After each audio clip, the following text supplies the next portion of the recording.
we were incredibly tight, and I'm devastated. It's a huge loss, a huge loss.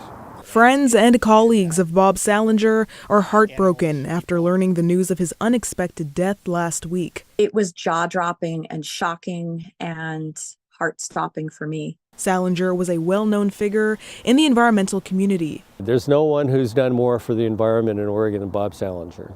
At the time of his death, he was the director of two nonprofits, one being Bird Conservation Oregon, which he founded, and the Willamette Riverkeeper.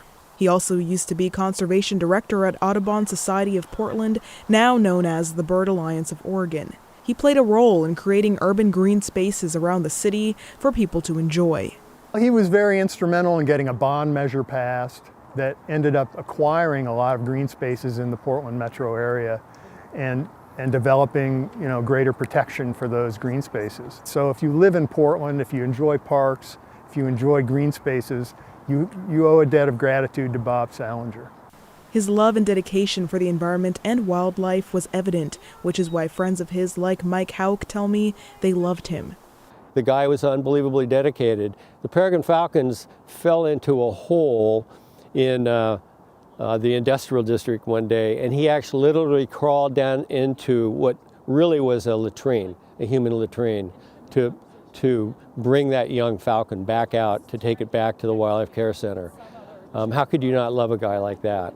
Others, like John DeVoe, had a more professional relationship with Sallinger, but still, DeVoe describes him as a hero in the state's conservation movement. Any negotiation where Bob showed up, you knew that for fish and wildlife, for birds, for conservation, there were going to be good results.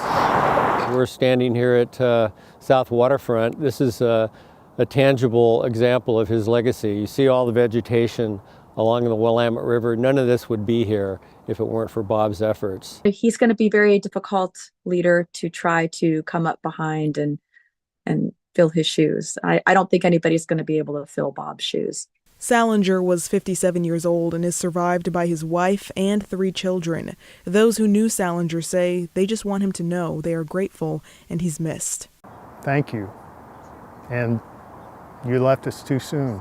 You have amazing respect from across the spectrum, and we all love you and miss you terribly. In Portland, Celine Stevens, KGW News.